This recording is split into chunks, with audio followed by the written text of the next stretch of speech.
Now, I want to get busy on the first couple of subjects for today. Everybody that's okay, say I'm okay. Here's the first subject that I've found so interesting. I want to share it with you. Then I want to talk about personal development, the subject that I started listening to age 25 that revolutionized my whole life, from my mentor, Mr. Earl Schoaf. Here's an interesting subject. Just jot it down now. It's called enlightened self-interest. Enlightened self-interest. It's a fascinating study to study the idea of self-interest. But just make this note, all of us, have self-interest. The key is for it to be enlightened so that everybody wins and no one loses. Our first interest is to survive. What does it take to survive? Our second interest is to succeed. What does it take to succeed? What does it take for me personally to survive and to succeed? Can I legitimately be interested enough in the things that help me both succeed and survive? And here's what I discovered. The answer is yes. It's possible to exercise self-interest, but to do it in such a way that no one loses, everyone benefits. Key phrase: life was not designed to give us what we need. Life was designed to give us what we deserve. We do not reap a harvest in the fall because we need it. We reap a harvest in the fall because we deserve it. Not necessarily from a moral standpoint. Of course, there are some moral laws as well, spiritual and moral laws. But just the basic laws that simply say if you wish to reap, you must plant. So jot this down. Reaping is reserved for the planters. And the reason they reap is because they deserve it. They're the planters. They deserve to reap. Interesting Bible phrase that says, if you keep knocking, you'll find open doors. Good phrase to jot down. If you keep knocking, you'll find open doors. Doors of opportunity. Doors of a chance to meet someone. Doors open for association. Doors open to find someone special. Doors open to find a unique business colleague. If you keep knocking, the phrase says, doors of opportunity are open to those who continually knock. So we don't find open doors of opportunity because we need them. We find them because we deserve them. Only those who knock deserve to find an open door. But the promise is, if you continually knock, you'll find doors of opportunity. It says, if you search, you will find. So make the note, it's good. Finding is reserved for the searchers because they deserve it. Now, at first they may have needed it, but they now know that just needing it is not sufficient. But if they need it, now they must qualify for it. The reason why you're going to be blessed with good ideas this weekend is because you've come searching. You've gotten on an airplane to come searching. Got in your automobile to come searching. You got here searching. Now you're ready to receive. And for those who search, they will find answers. They will find plans, imagination to stir yourself into action for future benefit.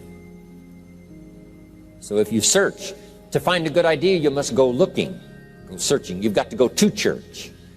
You've got to go to class. You've got to go to the seminar. You've got to go to the library. You've got to go to the books if you wish to find. Rarely does a good idea interrupt you. Rarely. But if you will search, you will find. So we get not what we need, but we get what we deserve. It says if you ask, someone has an answer. If you keep asking, the answers belong to you, because by virtue of asking, you have qualified. So we don't get what we need, we get what we deserve. The mother on welfare should be taught in some small manner that hopefully she can begin deserving the welfare check. Not getting it because she needs it, but now starting to get it because she deserves it. If the welfare worker says to Mary, Mary, I brought a bucket of paint and a paintbrush, and the next time I come, if the door is painted and the fence here in front is painted, I give you the check for $450. Not that painting the door and painting the fence is worth $450. It's not worth that much, but it is the beginning of the process. So make that note. I want to begin the process of deserving. What would that be? What process should I begin engaging in to deserve good health, to deserve a good relationship, to deserve prosperity, to deserve an enterprise, to deserve the opportunity to build a city? What must I do to begin the process of deserving? So now the welfare worker comes back and the door is painted and the fence is painted, and now Mary gets the $450 to help take care of her children, not because she needs it, but because she's beginning to deserve it. Then the welfare worker thinks of some other project. She said, Mary, if these weeds are gone and this little garden is cultivated, when I come back, now that the door is painted and the fence is painted, if the weeds are gone and this little garden is cultivated, you get the $450. And step by step, a new life is emerging, learning the process of deserving it, not just needing. We teach our children at home, right? Child says, I need $10. So that language doesn't work here. There's plenty of money here, and the vaults are full. But to say I need $10 is not how you open the vault. So the child says what? Wow, how can I get that $10 that I need? So here's what they learn to say. How could I earn $10? Now the vault opens up. Now the money starts to flow. How could I earn $10? What could I do to earn the money?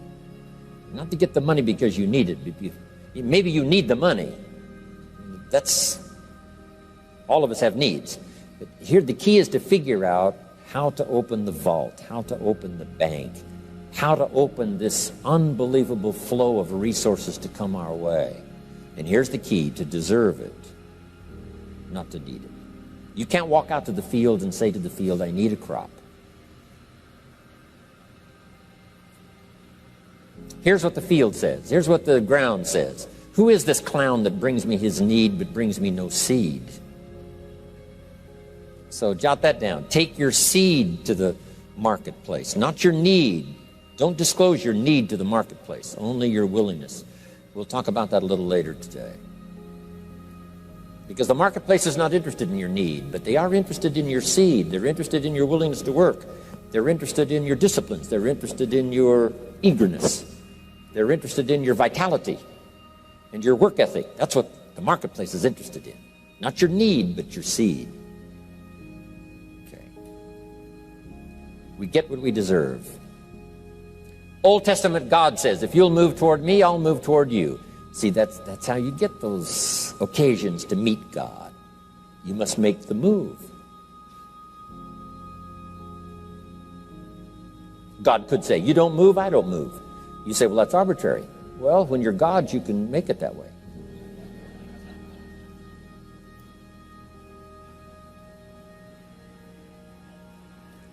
So, the law says if you wish to receive, now let's talk about enlightened self-interest. If you wish to receive, and we would call the wish to receive self-interest. But if it's enlightened self-interest, here's what it says. I understand that in order to receive, I must give. Receiving is reserved for those who give. Receiving is not reserved for those who need it. It's reserved for those who deserve it. We deserve the receiving by giving. In fact, there's an extraordinary phrase in this little context, and here's what it says. It's better to give than it is to receive. Now, the uneducated person would find that difficult to ponder. Why would it be better to give than it is to receive? So let me give you one of the better phrases for the day. Here it is. Giving starts the receiving process. So of course it's better to give than it is to receive. How much receiving do you wish? You must start the giving process. For me to receive my additional fortunes for the future, not necessarily for the money, because I don't need the money. I take the money, but I don't need the money. But here's what I do need: for someone to say a year from now, 5 years from now, Mr. Rohn, that seminar helped to change my life. And for whatever reason, I was brought here to this place for this time. And later someone says that. See, to receive that kind of thanks, it's unbelievable. Here's what you cannot buy: that kind of thanks. You can't buy it with money. You have to earn it.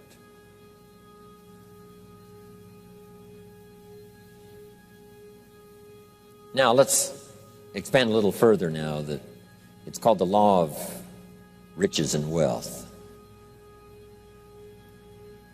In our own self-interest, if we wish to be rich and wealthy and prosperous and healthy and all the valuable things we can think of for the human experience, how could we get there? It's understanding the law of enlightened self-interest and the law of deserving. The question was asked in the Bible, how can we be great? What is the key to greatness? Great wealth, great return, great accolades, trophies to put on the mantle above the fireplace. How can we get great respect, great riches, great abundance for ourselves? How can we get that? And the answer was given, and here was the answer: find a way to serve. Find a way to serve the many. So I paraphrase it to read this: service to many leads to greatness. Service to many leads to greatness. Someone says, well, about the best I can do is take care of myself. That's okay. Self-care, has its own reward, but it's very limited. Somebody says, I can't be worried about other people's problems. I got enough problems of my own. That's okay. Self-defense is okay. Self-preservation is okay, but it has a very limited reward. If you wish to change that into abundance and prosperity and uniqueness, then here's what you must do: help solve other people's problems. Help find answers for someone else, not just for yourself, but for someone else. And in that kind of service, you now begin the process of greatness.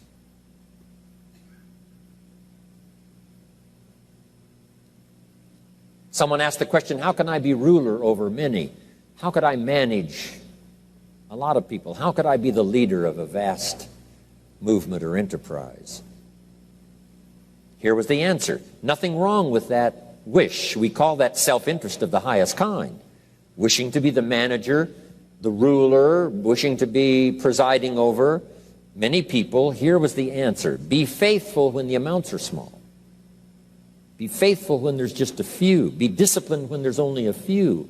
That starts to entitle you to someday be ruler over many.